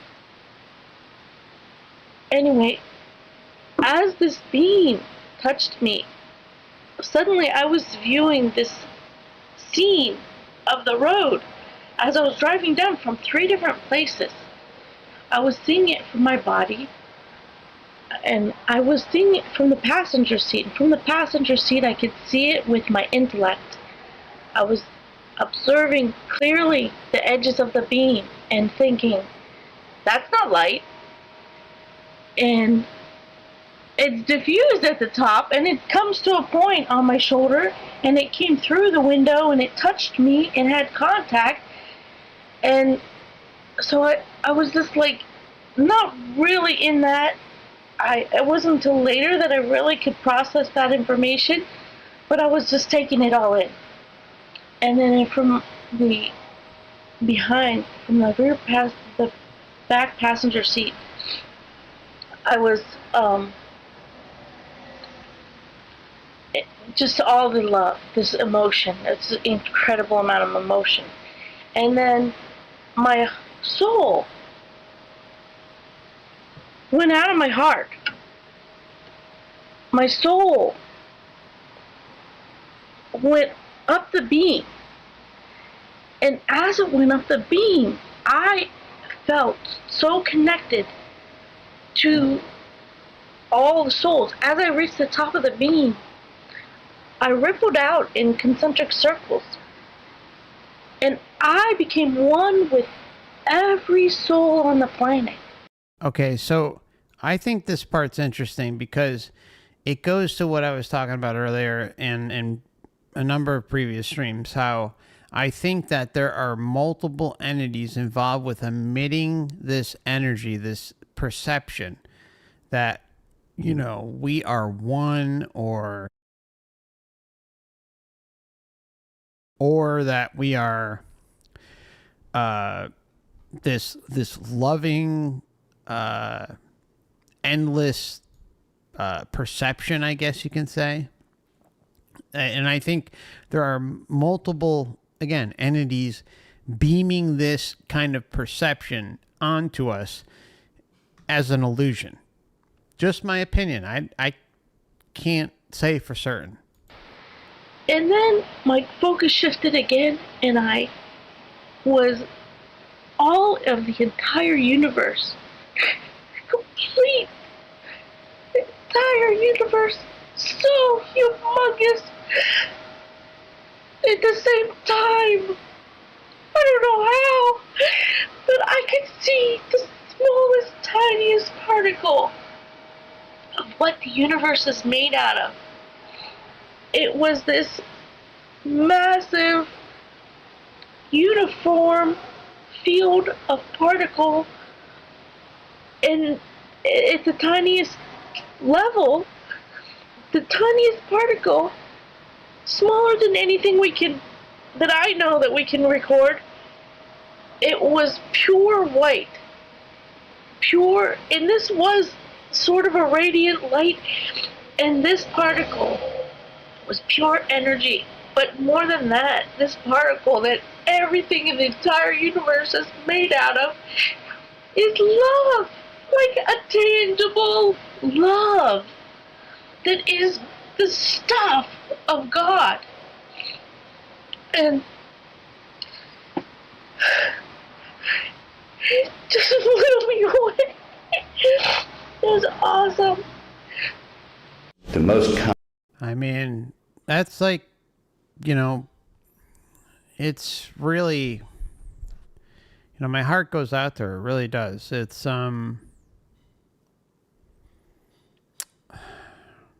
this is how deep some of it goes, my friends. It can't be stated enough that this is how deep it can go. You know, make of it what you will, right? All right, I do need to take a quick break. I'm not going to be gone long. Probably less than 5 minutes. Just got to use the restroom real quick. Sorry for oversharing that information, but just give me about 3-4 minutes and we'll be right back, okay? Thank you for your patience. And we've got a few more cases to go and then we'll wrap it up.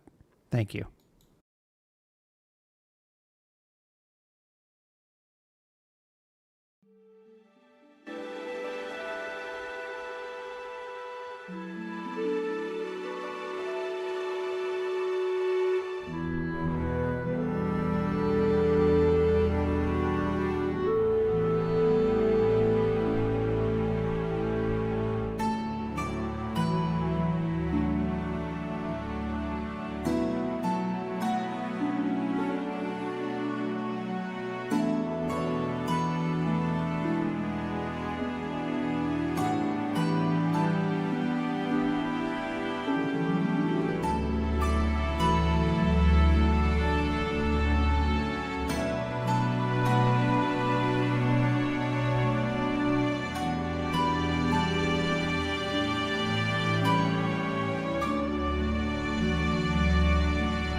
Just as a reminder, this channel is for educational or perhaps entertainment purposes only. It's always important to do your own research and come up with your own conclusions.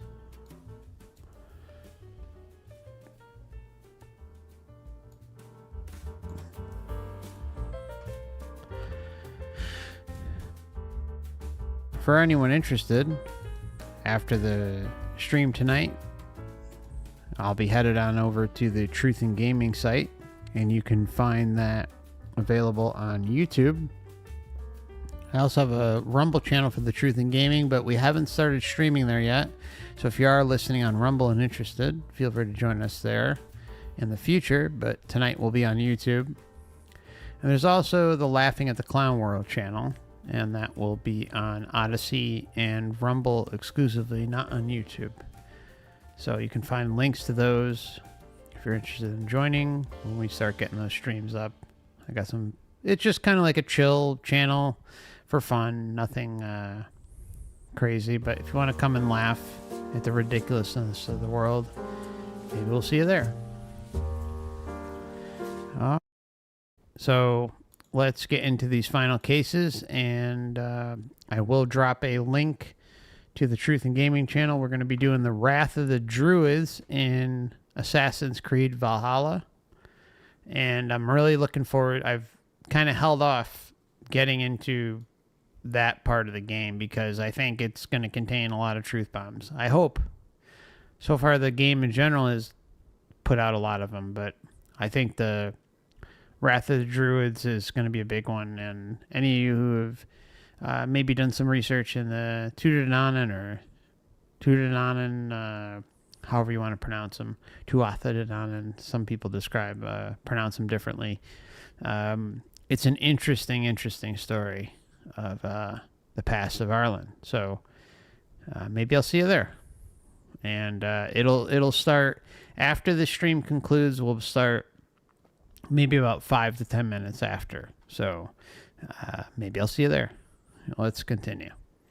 It was awesome. The most common aspect of NDEs is the feeling, the intense feeling of love. And this love floods into you. It just floods in. You don't have to ask it. It is no conditions. You don't have to sign something. You're accepted and loved for whatever you are, for whatever you've done. There's no conditions on this love. So I pass.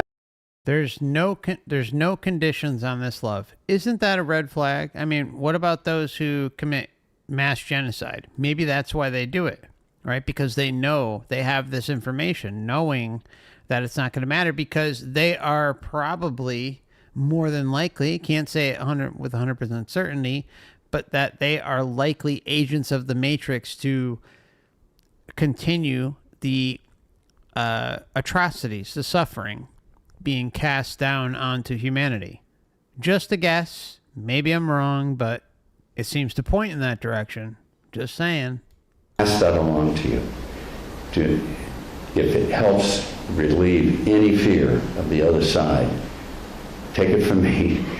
You will be there was one time I was taking the kids skiing and with the church group, and one of the girls in the back seat, oh, when you die, that's it. There's nothing else. This is just it.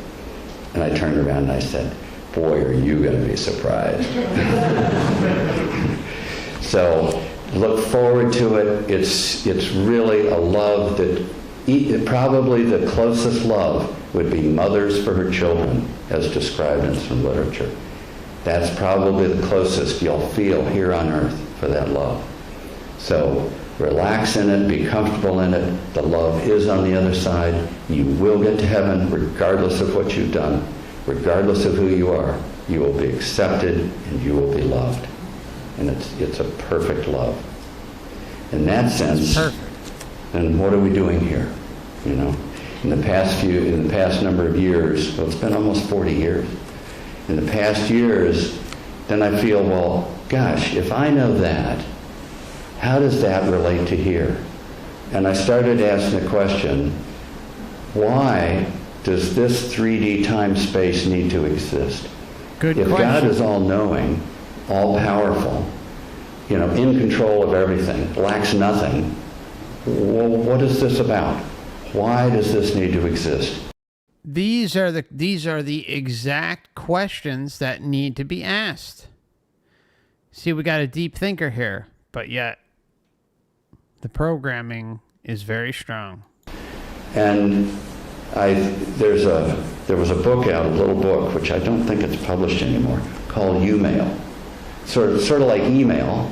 U-Mail is you throw your question out to the universe. U-Mail, universe mail. So you throw it out to the universe and wait for an answer. So I threw out to the universe, what are we doing here that's satisfying the need for our being here? And it was a couple of months later, waking up, and it was almost verbal. These words came back, love does not know fear. And I thought, so what's that have to do with my question? Yeah, exactly. But I thought about it, and the more I thought about it, okay, love does not know fear. So if this pure unconditional love, and in that, what's the opposite of love? It's not hate. The opposite of love is fear. And pure unconditional love eliminates fear. You cannot have fear.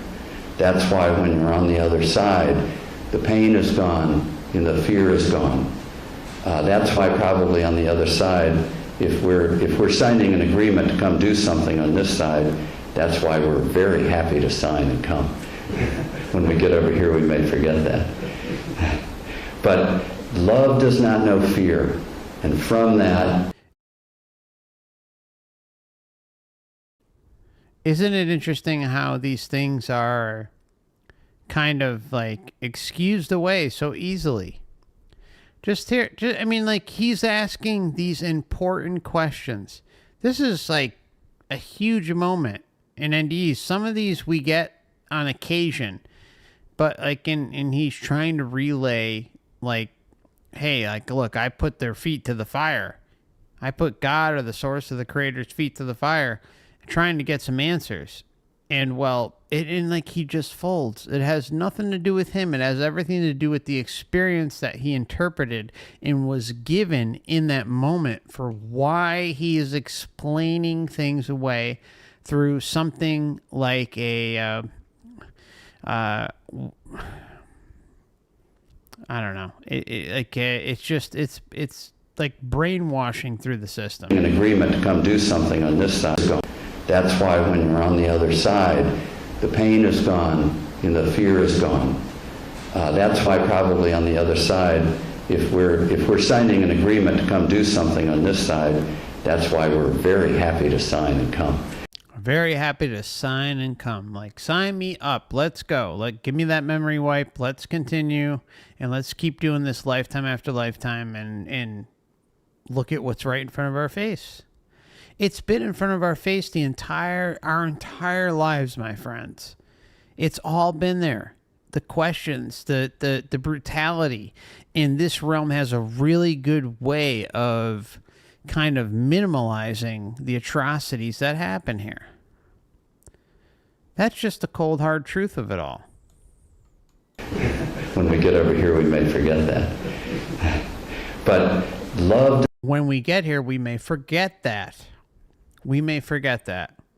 See, like, I don't excuse that away like it's like a ha-ha moment, hoo, ha-ha, hoo, no big deal. No.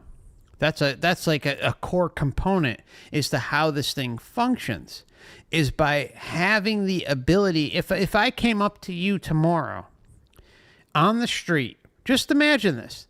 Just put this situation in your head, right? If I came up to you tomorrow, you didn't know who I was, and I had like a ray gun and I just like zapped you and was able to take all of your existing memories away from every single moment of every single day that you've existed in this lifetime. Is that rational to you? Does that make sense to you? It doesn't. It doesn't make sense. And see, but like, it's like, oh, when, it's like covered under the guise of like, near-death experiences and like everything is love and light and stuff like that. Like it's just for some reason the human condition is like able to like laugh it off or excuse it away for some weird reason. It's weird. It is so freaking weird. Does not know fear, and from that then a whole myriad of things come along. What we're doing here, we can't do in heaven. That's why this exists. What we're doing here, we're using that love. I see an evolution going on, that if heaven is going to come to earth, then it's got to come one step at a time. So we, in us, have what I used the metaphor, just like we talked about or sang about, the ocean of love. We are a drop of that ocean of love. We're a drop inside. I call it our core. And in our core, we are that perfect love. And in our core, we are that total unconditional love. And from that core, we have all of the power that the ocean has. And we can give that love forever and have none less. Now, see, like, it's interesting, like, he's using the terminology, the ocean. So, yet again, we have the connection to water. Really, this can't be expressed enough, the importance of the connection of how water is a representation of coming back here, being memory wiped, and reincarnation itself. It's fascinating stuff. They call it the rivers or the waters of forgetfulness for a reason. And yet it's like, it's so like overly represented in experiencer cases. It's mind blowing. It's there, but like, if you don't know like the history behind it, it's easy to skip. It's easy to forget and say, oh, well, you know, like, oh, he just said that, you know, and move on. Like, you're not even going to process it as if it's like an important detail, but it's constantly being brought up through experiencers subconsciously or through their programming, that whatever they've experienced, and being conveyed to us. It's really, it's like an interesting human psychological thing that's occurring here, and through experiencers. Really is. Love is not like an economic model, all right? You don't have to receive love in order to give it away. You have been given it. You have been given all of the love that you will need forever. And that love is inextinguishable. You can give it and give it and give it and have none less. All you have to do is give it. So don't think it's like dollars and cents. You've got an unlimited supply. Yeah, and maybe it's difficult if you say, look, I've been abused all my life and I can't be a loving person. Well, as my friend would say, well, suck it up. Be the loving person that you are on the inside. Go there and get rid of all these other little pains and so forth. Another revelation that occurred to me, I don't remember exactly where I was, but it's one of those times when something will flash in front of you, or it's like, oh, I understand. I was walking down the street somewhere. It was in downtown, and another step, and I thought, oh, I get it. It makes sense. My being here is not about me, right? We live in an I world. We have iPhones and iPads. It's all about us. It's all about getting it now. But in the real sense, our being here is not about us. I see an evolution going on of this love energy, essentially bringing heaven to earth, going through time-space. And that's what we're here to do. We're here to bring love to every instant of our life and use that love to reduce the fear. And every instant is a new fear. Okay. But if you've got unconditional love, which we all have, If you can use that to reduce that fear, you're assisting the evolution of love energy or the evolution of heaven coming to earth. Love is the power. It is the energy. There is no other energy. And that energy has the power and will come to earth. Heaven will come to earth. Right? I think that I do know what he was telling me, even though I can't, recall the actual 2 or 3 sentences. I know that it has to do with love, and I believe that it has to do with what I was enabled to see when he said, "What is in your heart?" And what I was enabled to see. Interesting wordage, right? I mean, there's always these interesting words that pop up. Well, not always, but more often than not, interesting terminology that's expressed to us through experiencers. It was enabled. Enabled means that there's someone enabling you. That's like manipulating you, or you were enabled into believing something or falling for something. See, it's like it's fascinating to listen to these experiencers and hear it. And that's why you really got to do your own research, come up with your own conclusions, but they give it away. They give it away piece by piece, bit by bit, and it creates a outlook on the bigger picture of what's going on. I mean, it couldn't be more clear. I mean, this mix of cases that we've gone over today is really a prime example of it. And I believe that it has to do with what I was enabled to see when he said, "What is in your heart?" And I looked inside myself and saw that I was perfect love. Now, that doesn't apply to just me. That applies to all human beings. That is what we are. That is our core. This perfection, this love, this godness. I believe that what it's all about is the world will keep turning, and we will have all these experiences, and it will go on forever and ever and ever as we learn to bring that into our consciousness and have it remain there all the time. Our connection with God, just there, not somewhere in our unconscious, but consciously aware all the time of who we really are. I think that's what the journey is. All right. So this is going to wrap up today's stream. I really appreciate you all stopping by, and it's been fun. It's been enjoyable. I hope, I love doing these rapid fire presentations for you and kind of just throwing it all out there, but it's a lot of work.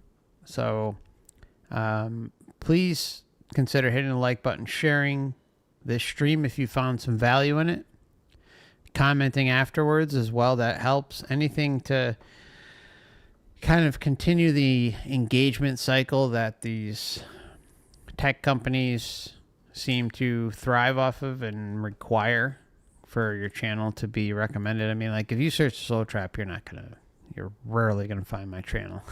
I mean, you might find a few videos, but it's there's a reason why I only suggest a couple of sources, and that is Dan from OverWatchProject.com, Wayne from TrickedByTheLight.com. Wayne also has a YouTube channel, Sovereign Spirits. Dan has a YouTube channel, OverWatch Project on Odyssey, and OverWatchChannel on YouTube. Check them out. There's also extensive playlists available for my discussions with both of them and the research that they've done for many, many years. There seems to be Like the soul trap is getting trendy in a weird way. And there are some kind of taking advantage of the topic and running with it, not having done any research or minimal research, and just kind of throwing themselves out there. And there's a reason why I'm always suggesting Dan and Wayne. Now, do I agree with do we agree on everything? No, we don't. But overall, I know that their research overall is coming from a good place. That they've done this for a long time, and I respect and appreciate their work, and also tip my hat to them as being some of the, individuals who have really put this information out there for long before I came around, right? I mean, again, I'm not at all going to pretend like, I'm the originator of this. And before them, there were religions and spiritual beliefs that thought this place was a trap too. And I know Wayne and Dan would acknowledge that too. I mean, I look at it through the experiencer lens as well as some other areas, but I really tip my hat to them for helping me get through this and understand or understand what's going on out there on a bigger scale, because it's hard to reconcile. It's hard to reconcile the whole soul trap thing, right?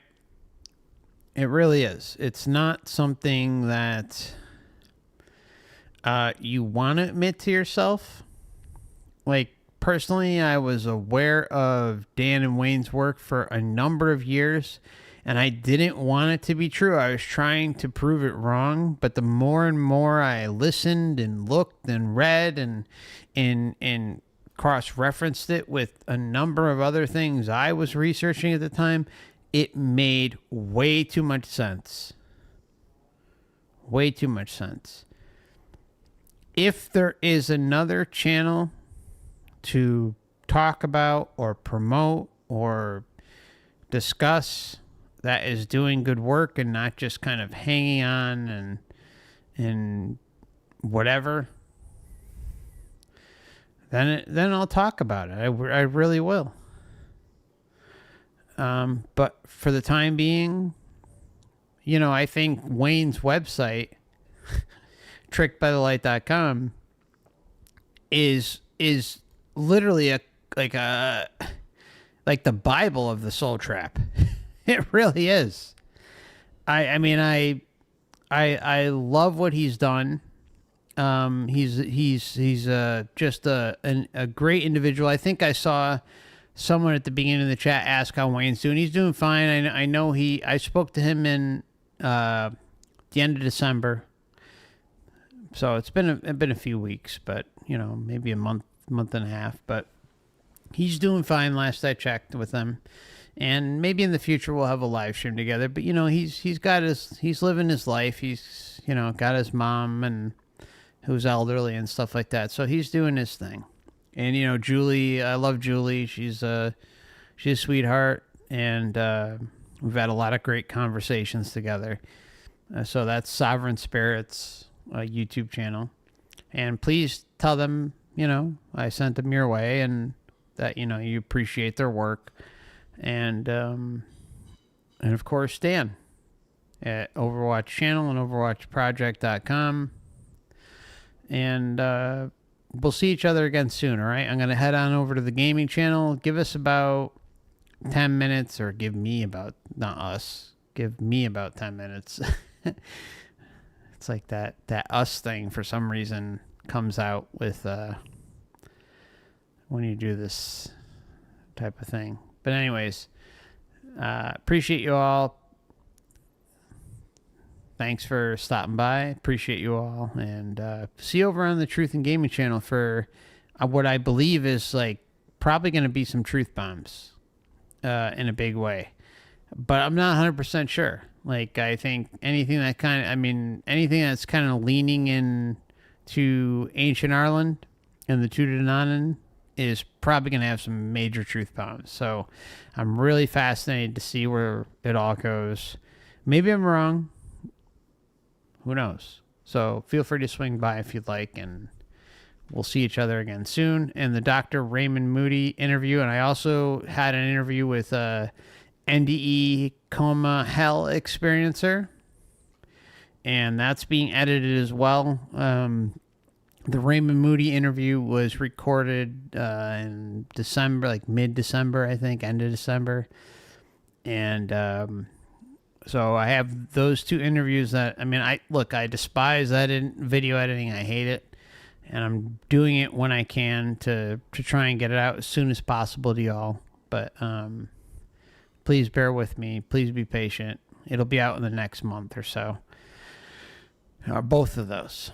And I look forward to sharing both those discussions. And there may be even some future Dr. Raymond Moody content, or discussions, I should say, as well as some of the other individuals that have spent their lives researching experiencer cases. Anyways, we'll see each other again soon. Thank you again, and appreciate you all.